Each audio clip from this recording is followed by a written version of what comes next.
वैसे जरूरी नहीं है, लेकिन वीडियो को लाइक या फिर डिसलाइक करने की कोशिश जरूर किया करें। तो जैसे इस मूवी का स्टार्ट होता है, हमें मूवी का मेन कैरेक्टर सियोंग दिखाया जाता है और उसकी बेटी का बर्थडे होता है। इसीलिए सियोंग की मदर उसे कुछ पैसे देती है ताकि वो अपनी बेटी को डिनर पर ले जा सके। लेकिन अब सियोंग को और पैसों की जरूरत होती है, तो इसीलिए वो अपनी मदर का एटीएम कार्ड चुरा लेता है। इसके बाद वो अपनी मदर के सारे पैसे चुरा लेता है और पैसों को वो लगा देता है हॉर्स राइडिंग में, और इस गेम में वो 4 मिलियन वॉन जीत जाता है। अब सियोंग ने एक कंपनी से बहुत सारे पैसे उधार ले रखे थे, तो इसीलिए वही लोग उसके पीछे पड़ जाते हैं। इसके बाद वो सियोंग को पकड़ ही लेते हैं और वो उसे काफी मारते हैं। और जब सियोंग उनके पैसे लुटाने के लिए अपने पॉकेट्स चेक करता है, तो वो देखता है कि उसके पास तो पैसे हैं ही नहीं, यानी वो वाले पैसे जिसने हॉर्स राइडिंग में जीते थे। और तब उसे याद आता है कि जब वो इन लोगों से बचकर भाग रहा था तो वो एक लड़की से टकरा गया था, तो जरूर उसी लड़की ने ही उसकी जेब काट ली। अब क्योंकि सियोंग के पास पैसे तो होते ही नहीं, तो इसीलिए वो लोग उसे 1 महीने का और टाइम देते हैं जिसमें कि वो उनके पैसे लौटा दे। इसके बाद सियोंग कुछ पैसों का अरेंज करता है और अपनी बेटी को डिनर पर ले जाता है। इसके बाद सियोंग जल्दी से स्टेशन पर पहुंचता है, लेकिन अनलकीली उसकी ट्रेन तो मिस हो गई थी। और जब सियोंग वहां पर बैठकर ट्रेन की आने का वेट कर रहा था कि तभी अचानक से उसके पास एक आदमी आता है, और ये अननोन पर्सन था, यानी सियोंग उसके बारे में कुछ नहीं जानता था। फिर वो अननोन पर्सन सियोंग को कहता है कि मैं तुम्हारे साथ एक गेम खेलना चाहता हूँ। वो सियोंग को कहता है कि अगर तुम इस गेम में जीत गए तो मैं तुम्हें 1 लाख वॉन दूंगा। तब इतने सारे पैसों का सुनकर सियोंग के गेम खेलने के लिए एग्री हो जाता है। इसके बाद सियोंग काफी मार खाने के बाद ये गेम जीत जाता है, यानी वो 1 लाख वॉन हासिल कर लेता है। इसके बाद वो अननोन पर्सन सियोंग को एक कार्ड देता है, ये कहते हुए कि अगर तुम और पैसे जीतना चाहते हो तो इस कार्ड पर जो नंबर लिखा हुआ है उस पर कांटेक्ट करना। इसके बाद सियोंग जब अपने घर जाता है तो उसकी मदर उसे कहती है कि तुम्हारी बेटी अगले साल अपने स्टेप फादर के साथ यूएस में शिफ्ट हो रही है। यहाँ पर हमें ये पता चलता है कि सियोंग की डिवोर्स हो गई है और उसकी वाइफ ने दूसरी शादी भी कर ली है। लेकिन सियोंग कभी भी ये नहीं चाहता था कि उसकी बेटी उससे दूर जाए, लेकिन उसे बहुत सारे पैसे चाहिए होते हैं अपनी बेटी की कस्टडी वापस लेने के लिए, तो इसीलिए सियोंग उस कार्ड वाले नंबर पर कॉल करता है। इसके बाद सियोंग को एक गाड़ी में लाया जाता है जहाँ पर और भी लोग थे, लेकिन फिर उन सारे लोगों को बेहोश कर दिया जाता है। और जब उन सब लोगों की आँख खुलती है तो वो खुद को एक फैसिलिटी में पाते हैं जहाँ टोटल 456 लोग थे, और वो वहाँ पर एज अ प्लेयर थे क्योंकि उन सबको एक यूनिफॉर्म भी पहनाया हुआ था। इस फैसिलिटी का होस्ट यानी लीडर एक आदमी था जो कि फ्रंट मैन था वहाँ पर, और वो सब पर नजर रख रहा था। अब यहाँ पर एक कॉमन चीज थी कि जितने भी लोगों को वहाँ पर लाया गया था उन सब ने कर्जे लिए हुए थे बहुत ज्यादा। सियोंग वहाँ पर प्लेयर नंबर 1 से मिलता है जो कि एक बूढ़ा आदमी था। उस बूढ़े आदमी को ब्रेन ट्यूमर था, यही वजह थी कि वो यहाँ पर आया था क्योंकि उसकी लाइफ तो वैसे भी खत्म ही होने वाली थी। इसके बाद वहाँ पर 2 प्लेयर्स जिनमें लड़की का नाम सैब्यूक और लड़के का नाम जेंग होता है, उनके बीच फाइट होती है। अब यहाँ पर सैब्यूक वही लड़की थी जो सियोंग के पैसे लेकर भाग गई थी, यानी उसी ने उसकी जेब काटी थी। सियोंग तो उसे देखते ही पहचान लेता है, इसीलिए वो अपने पैसे मांगने के लिए उसके पास जाता है। तभी वहाँ पर कुछ गार्ड्स आ जाते हैं जिन्होंने पिंक कलर का यूनिफॉर्म पहना था और उनके फेस अच्छी तरह से कवर्ड थे। गार्ड्स उन सभी प्लेयर्स को बताते हैं कि तुम्हें यहाँ पर टोटल 6 गेम्स खेलनी होंगी और जो इस गेम का विनर होगा उसे बहुत सारे पैसे मिलेंगे।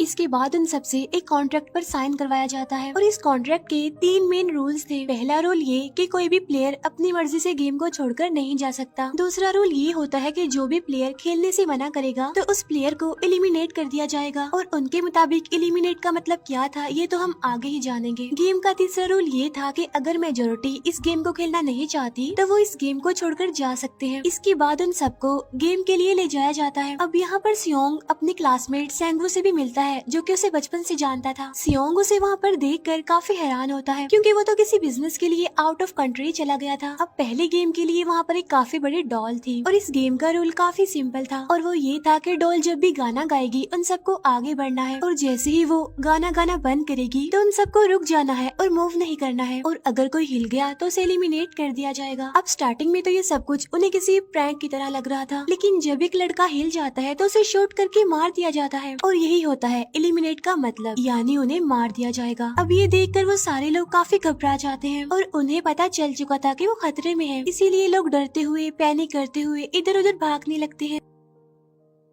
लेकिन अब क्योंकि गेम का रूल था, इसीलिए जो भी हिलता है उसे मार दिया जाता है और जितने भी सर्वाइवर होते हैं वो किसी न किसी तरह इस गेम को कंप्लीट कर ही लेते हैं। लेकिन जो लोग मर जाते हैं उनकी डेड बॉडीज को वहाँ से ले जाया जाता है और अब 456 प्लेयर्स में से सिर्फ 255 ही रह गए थे। अब क्योंकि वो सारे प्लेयर्स इतना ज्यादा डर जाते हैं कि अब कोई भी गेम खेलना नहीं चाहता था। लेकिन जैसा कि रूल नंबर 3 था कि अगर मेजोरिटी चाहे तो वो ये गेम स्किप कर सकती है, तो इसीलिए उनका लीडर यानी फ्रंटमैन वोटिंग करवाता है। लेकिन इससे पहले उन्हें प्राइज मनी दिखाई जाती है, यानी जो विनर को मिलेगी। लेकिन इन केस अगर कोई गेम को छोड़कर चला जाएगा तो ये सारे पैसे मरे हुए प्लेयर्स की फैमिलीज को मिल जाएंगे और ये prize money total 45 billion won होती है। इसके बाद वोटिंग करवाई जाती है जिसमें मेजोरिटी इस गेम को खेलना नहीं चाहती थी, तो इसीलिए गेम को यहीं पर स्टॉप कर दिया जाता है। लेकिन अगर कभी फ्यूचर में वो लोग चाहें तो इस गेम को रीज्वाइन कर सकते हैं। इसके बाद सभी लोगों को उनके घरों पर छोड़ दिया जाता है। नेक्स्ट डे सियोंग पुलिस स्टेशन जाता है और वहाँ पर वो पुलिस को सारी बात बता देता है, लेकिन उन लोगों को सियोंग की बातों पर यकीन नहीं होता और उल्टा वो लोग उसे पागल समझने लग जाते हैं। इसके बाद सियोंग उन्हें वही वाला कार्ड दिखाता है, लेकिन हैरान कर देने वाली बात तो ये है कि उस पर जो नंबर था वो रॉन्ग था। इसके बाद सियोंग जब घर जाता है तो उसकी मदर वहाँ पर नहीं होती। उधर सियोंग का क्लासमेट सेंगवू अपनी मदर को छुप कर देख रहा होता है और तभी वहाँ पर सियोंग भी आ जाता है। यहाँ पर सेंगवू अपसेट होते हुए सियोंग को बताता है कि मेरे ऊपर 6 बिलियन का कर्ज है। वो बताता है कि मैंने क्लाइंट्स के पैसे लेकर स्टॉक मार्जिन में लगा दिए थे, लेकिन अनलकीली वो सारे पैसे डूब गए। और तभी सियोंग के पास हॉस्पिटल से कॉल आती है। सियोंग की मदर का पाँव काफी इंजर्ड था, लेकिन डायबिटीज का ट्रीटमेंट न होने की वजह से उनकी चोट और ज्यादा बढ़ गई। तब डॉक्टर सियोंग को बताते हैं कि तुम्हारी मदर का ट्रीटमेंट हो सकता है, लेकिन इसके लिए हमें इनका पाँव काटना होगा। लेकिन इस ऑपरेशन में बहुत सारे पैसे लगने वाले थे, लेकिन जाहिर सी बात है सियोंग के पास इतने पैसे तो होते नहीं। इवन उसने तो अपनी मदर के इंश्योरेंस के पैसे भी उड़ा दिए थे। तब इसीलिए सियोंग पैसे मांगने के लिए अपनी वाइफ के पास जाता है, लेकिन उसकी वाइफ उसे पैसे देने से इनकार कर देती है। फिर उसकी वाइफ अपने हस्बैंड को बताती है कि सियोंग आया था पैसे मांगने के लिए और तभी उसका हस्बैंड सियोंग को पैसे देने आता है। साथ साथ उसे ये भी कहता है कि मेरी फैमिली से दूर रहो, लेकिन सियोंग उसे मारने लगता है और तभी उसकी बेटी भी वहाँ पर आ जाती है। इसके बाद सियोंग का एक फ्रेंड अपने बॉस के पास पैसे मांगने जाता है, लेकिन उसका बॉस उसे पैसे देने से मना कर देता है, तो इसीलिए उन दोनों के बीच फाइट होने लगती है। इस फाइट के दौरान उसके बॉस का हाथ मशीन में आ जाता है, तो मौके का फायदा उठाकर सियोंग का फ्रेंड पैसे लेकर वहाँ से भाग जाता है। फिर इसके बाद सियोंग का फ्रेंड अपने घर आकर अपनी वाइफ को कहता है कि पहली फ्लाइट लो और जाओ यहाँ से। इसके बाद सईब्यूक एक एजेंट से मिलती है, क्योंकि उसने अपनी मदर को नॉर्थ एरिया से साउथ एरिया में लाना था। सईब्यूक वही लड़की जिसने सियोंग की जेब काटी थी, लेकिन यहाँ अपनी मदर को लाने के लिए सईब्यूक को बहुत सारे पैसों की जरूरत थी। अब सईब्यूक का एक छोटा भाई भी होता है जिससे उसने प्रॉमिस किया होता है कि मैं मदर को जरूर ले आऊंगी। इसके बाद हमें एक ऑफिसर दिखाया जाता है और इस ऑफिसर का भाई कुछ टाइम से मिसिंग था, इसीलिए वो ऑफिसर अपने भाई के घर जाता है, जहाँ उसे पता चलता है कि उसका भाई तो पिछले कुछ दिनों से अपने घर पर भी नहीं आया। और जब वो ऑफिसर घर को चेक कर रहा होता है तो उसे एक कार्ड मिलता है वहाँ पर, और इस ऑफिसर ने सेम ऐसा ही कार्ड पुलिस स्टेशन में सियोंग के पास भी देखा था, तो इसीलिए वो ऑफिसर सियोंग के पास जाकर उससे इस बारे में पूछता है, लेकिन सियोंग उसे कुछ नहीं बताता। इसके बाद सियोंग जब अपने घर जाता है तो उसे वो कार्ड दोबारा मिल जाता है वहाँ पर। अब सियोंग डिसाइड करता है कि वो दोबारा से उस गेम को ज्वाइन करेगा, इसीलिए सभी प्लेयर्स को एक शिप के पास ले जाया जाता है। इधर ही वो ऑफिसर भी गाड़ियों का पीछा करते हुए उस शिप तक आ जाता है। वो एक गार्ड को मारकर उसे पानी में फेंक देता है। इसके बाद उन सभी प्लेयर्स को एक आइलैंड पर मौजूद फैसिलिटी में लाया जाता है। अब यहाँ पर उन्हें जरा भी अंदाजा नहीं था कि अगला गेम कौन सा होगा और उसे कैसे खेला जाएगा। इसके बाद वो लोग अपनी अलग अलग टीम्स बना लेते हैं। रात को सईब्यूक और उसकी फीमेल फ्रेंड वॉशरूम जाते हैं। यहाँ पर सईब्यूक गार्ड्स की नजरों से बचते हुए उस फैसिलिटी को एक्सप्लोर करने लगती है। तभी वो देखती है कि गार्ड्स बड़े बड़े बर्तनों में कुछ बना रहे हैं,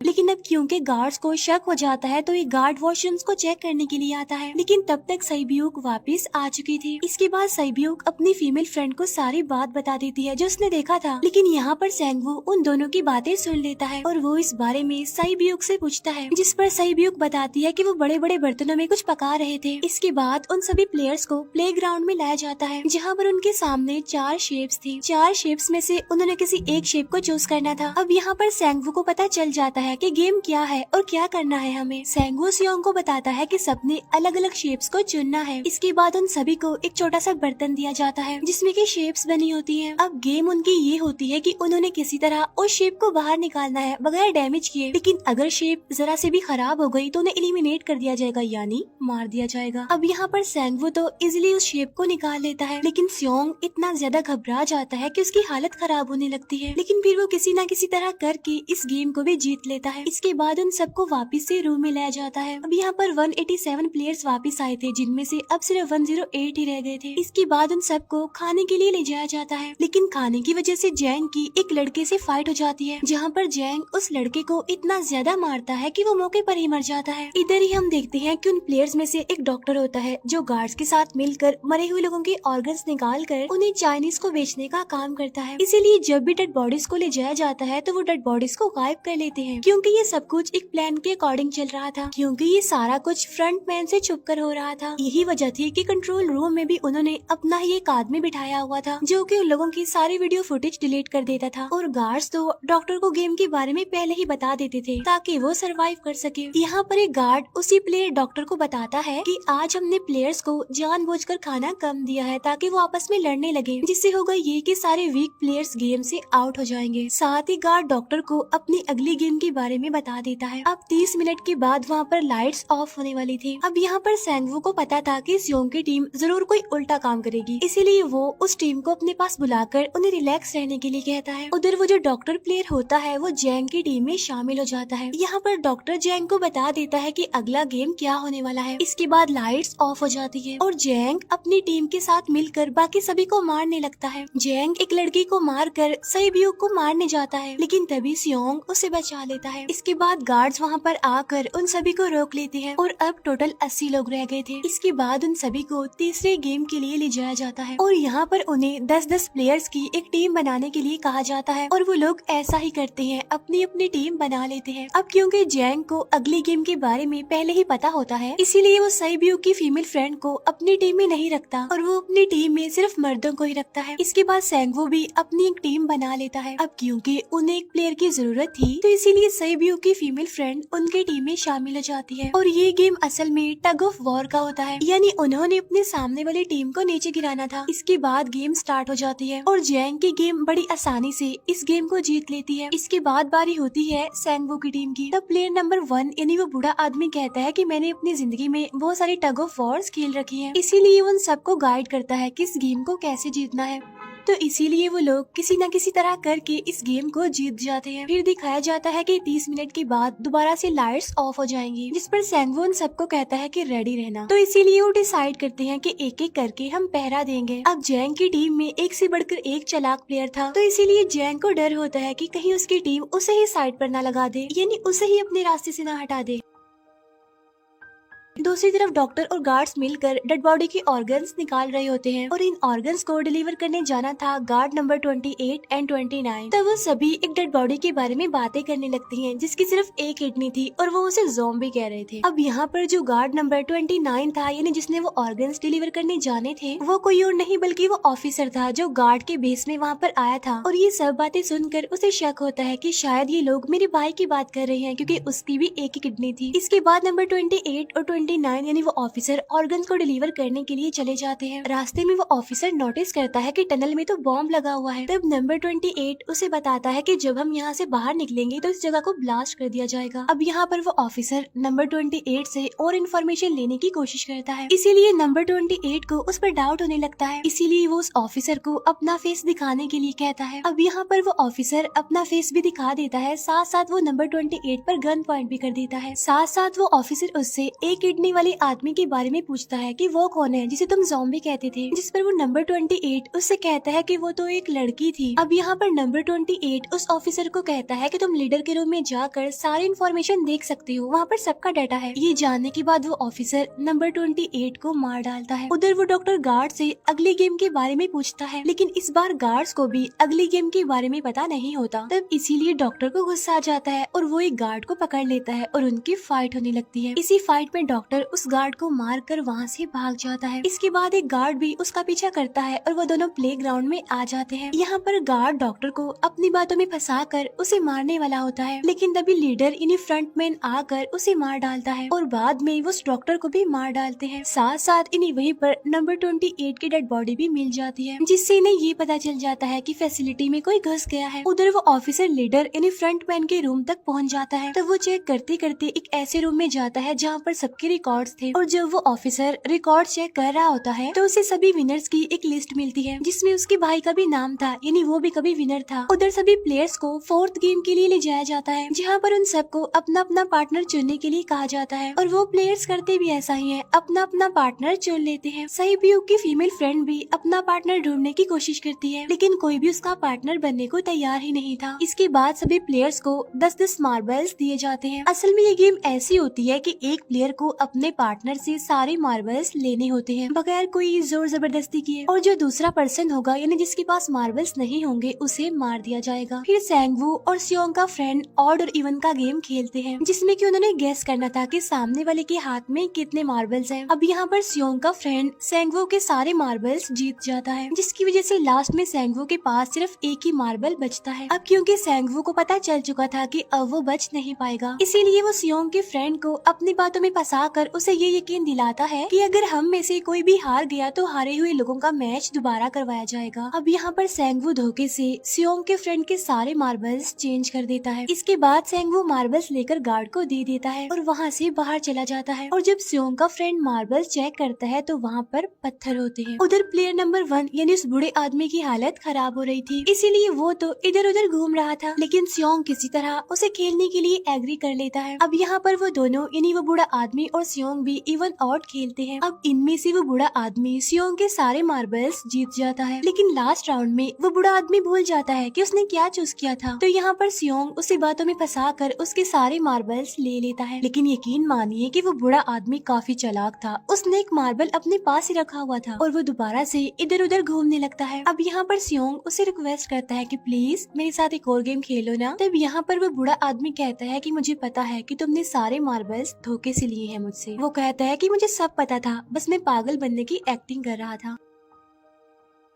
तभी सुनकर सियोंग को उस पर तरस आ जाता है और वो उसे ही सारे मार्बल्स दे देता है। उसके बाद सहीब्यूक और उसकी फीमेल फ्रेंड भी गेम खेल रहे होते हैं। उनकी गेम ये होती है कि जो मार्बल्स को दीवार के ज्यादा करीब फेंकेगा वो ही जीतेगा। पहले सहीब्यूक अपने मार्बल्स फेंकती है, लेकिन जब सहीब्यूक की फ्रेंड की बारी आती है तो वो अपने सारे मार्बल्स फेंक देती है। लेकिन जब सहीब्यूक ये देख लेती है तो वो अपने फ्रेंड को दोबारा फेंकने के लिए कहती है, जिस पर उसकी फ्रेंड कहती है कि नहीं सहीब्यूक, मैं बिल्कुल अकेली हूँ, मेरे पीछे तो कोई भी नहीं है, लेकिन अगर तुम्हें कुछ हो गया तो ये अच्छी बात नहीं है, तुम्हारे पीछे तुम्हारा छोटा भाई है, तुम्हारा वेट कर रहा है वो। और इसी वजह से सहीब्यूक की फ्रेंड को मार दिया जाता है। इसके बाद उन सबकी डेड बॉडीज को वहाँ से ले जाया जाता है। इसके बाद वो सब वापिस से रूम में आ जाते हैं। यहाँ पर जैंग देखता है कि सहीब्यूक की वो वाली फ्रेंड तो अभी तक जिंदा है, जो कि बड़ी आराम से बैठी हुई थी। अब यहाँ पर हमें पता चलता है कि सहीब्यूक की ये वाली फ्रेंड जैंग की भी फ्रेंड थी, लेकिन अब क्योंकि उन दोनों के बीच किसी बात को लेकर क्लैश चल रहा था तो इसीलिए जैंग की वो फ्रेंड उसे बुली करने लगती है। इसके बाद फ्रंटमैन को एक डेड बॉडी के पास उस ऑफिसर का आईडी कार्ड मिल जाता है। तभी फ्रंटमैन को पता चलता है कि उसके सारे वीआईपीज आ चुके हैं, तो इसीलिए फ्रंटमैन उन्हें लेने के लिए चला जाता है। फिर सारे वीआईपीज को उनके रूम में लाया जाता है। इसके बाद फ्रंटमैन वीआईपीज के आने के बारे में एक और आदमी को जाकर बताता है, और यही आदमी मेन होता है। और ये कौन होता है हम ये आगे जानेंगे। फिर नेक्स्ट डे उन सबको 5वें गेम के लिए लाया जाता है, जहाँ पर 1 से लेकर 16 तक नंबर पड़े होते हैं, और वो सभी प्लेयर्स अपना अपना नंबर ले लेते हैं। नंबर का मतलब ये था कि जो नंबर भी एक प्लेयर पर आएगा उसके मुताबिक ही उसकी बारी आएगी। अब यहाँ पर लास्ट में पहला और आखिरी नंबर रह जाता है, यानी 1 और 16। तो यहाँ पर सियोंग कंफ्यूज हो जाता है कि उसे कौन सा नंबर चूज करना चाहिए। अगर उसने पहला नंबर लिया तो वो फंसेगा और मरेगा, क्योंकि उसे नहीं पता कि गेम क्या है। और अगर लास्ट नंबर लेगा तो क्या पता उसकी बारी ही ना आए, टाइम कम रह जाए। और तभी वहाँ पर एक आदमी आ जाता है और वो सियोंग को कहता है कि मुझे पहला नंबर चाहिए, क्योंकि मैं अपनी जिंदगी में कभी भी फर्स्ट नंबर पर नहीं आया। फिर इसके बाद उन्हें गेमिंग रूम में लाया जाता है। अब इस गेम का रूल ये होता है कि दिए हुए टाइम में उन्हें ब्रिज की दूसरी साइड पर जाना है। अब इसके बीच में दो तरह के ग्लास लगे होते हैं, एक तो होता है आम ग्लास और एक होता है टेम्पर्ड ग्लास। आम ग्लास पर पाँव रखते ही वो टूट जाएगा और वो लोग नीचे गिर जाएंगे। इसके बाद गेम स्टार्ट हो जाता है और वो लोग एक एक करके मरने लगते हैं। फिर एक टाइम ऐसा आता है जब जैंग सबके सामने होता है और वो आगे ही नहीं बढ़ रहा होता। अब उनके पास एक ही रास्ता था, या तो वो आगे जाए या सारे ही मर जाएं। और तभी जैंग के सामने उसकी वही फ्रेंड आ जाती है जो उसे बुली कर रही थी, और वो जैंग को कहती है कि मैंने तुम्हें कहा था कि जिस दिन तुमने मुझे धोखा दिया मैं तुम्हें मार दूंगी। इसके बाद वो जैंग को पकड़ लेती है और उसे लेकर नीचे कूद जाती है, जिसकी वजह से उन दोनों की मौत हो जाती है। अब वहाँ पर एक आदमी था जो कि ग्लास कंपनी में काम करता था और उसे पता था कि टेम्पर्ड ग्लास कौन सा है, लेकिन जब फ्रंट मैन को इस बात का पता चल जाता है तो वो लाइट्स ऑफ करवा देता है ताकि वो ग्लास को पहचान ही ना पाए। अब लास्ट में एक ही स्टेप बचता है और उनके पास तो टाइम ही नहीं था, इसीलिए सेंगवू उस आदमी को धक्का दे देता है। तो यहाँ पर सेंगवू, सियोंग और सैब्यूक ब्रिज को पार कर लेते हैं, लेकिन ग्लास टूटने की वजह से उन्हें काफी चोट लग जाती है, खास तौर पर सैब्यूक को।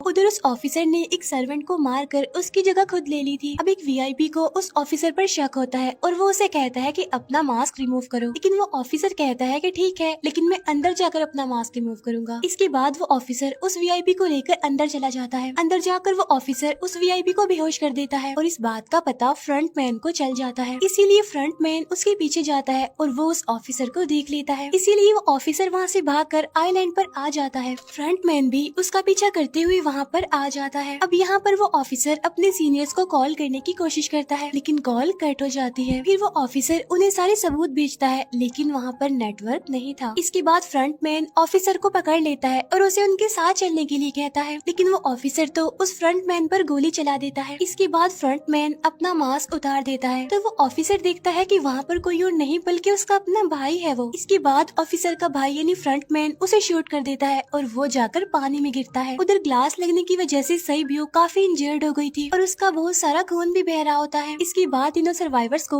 डिनर के लिए ले जाया जाता है और उनके पास एक एक नाइफ भी रख दिया जाता है, मतलब रात में उन तीनों में से कोई भी एक दूसरे को मार देगा। तभी सियोंग नोटिस करता है कि सैब्यूक की हालत काफी खराब है, इसीलिए वो सैब्यूक को कहता है कि फिक्र मत करो, हम दोनों साथ हैं और इस गेम में हम दोनों मिलकर सेंगवू को हरा देंगे। इसके बाद हम दोनों यहाँ से बाहर निकल जाएंगे और पैसों को आधा आधा डिवाइड कर लेंगे। सैब्यूक उसे बताती है कि मेरा एक छोटा भाई है जिसे मैं ऑर्फनेज में छोड़कर आई हूँ, और अगर हम दोनों में से कोई भी जिंदा बचकर बाहर जाएगा तो उसे उन दोनों की फैमिलीज का ख्याल रखना होगा। अब सैब्यूक की हालत काफी खराब थी, उसे डॉक्टर की जरूरत थी, इसीलिए सियोंग कोई मदद लाने के लिए जाता है, लेकिन जब तक वो वापस आता है तब तक सेंगवू सैब्यूक को मार चुका था। फिर नेक्स्ट डे उन दोनों को गेम नंबर 6 यानी लास्ट गेम के लिए ले जाया जाता है। गेम का रूल बड़ा ही सिंपल था कि मार दो या मर जाओ, और इस गेम का नाम होता है स्क्विड गेम। इसके बाद गेम स्टार्ट हो जाती है और उन दोनों के बीच काफी फाइट होती है, लेकिन लास्ट में सेंगवू की हालत खराब होने लगती है। तभी सियोंग कहता है कि मैं इस गेम को रोकना चाहता हूँ, और तभी सियोंग सेंगवू को उसके साथ चलने के लिए कहता है, लेकिन सेंगवू तो अपने आप को ही मार डालता है, जिसकी वजह से सियोंग गेम जीत जाता है। फिर फ्रंट मैन सियोंग को कहता है कि तुम बहुत अच्छा खेले, लेकिन मुझे इसकी उम्मीद नहीं थी। इसके बाद सियोंग को उसके घर पर छोड़ दिया जाता है और उसके पास एक एटीएम कार्ड भी था, और जब सियोंग उस एटीएम कार्ड को जाकर चेक करता है तो वो दिखता है कि सारे पैसे उसके अकाउंट में भेज दिए जाते हैं। इसके बाद सियोंग अपने घर जाता है, लेकिन तब तक उसकी मदर की डेथ हो जाती है। इसके बाद हमें 1 साल बाद का सीन दिखाया जाता है,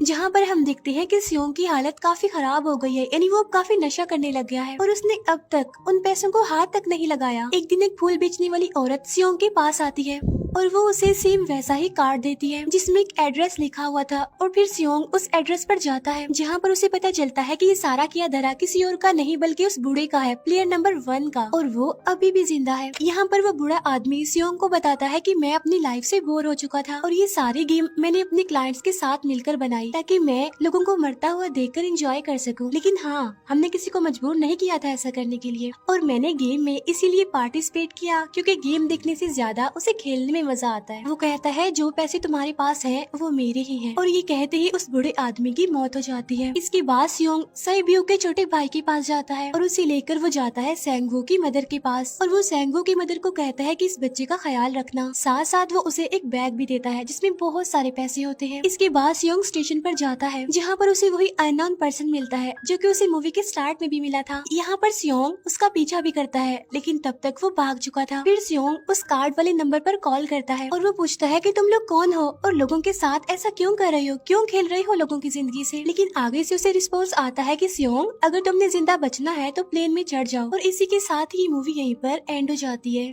थैंक यू फॉर वॉचिंग।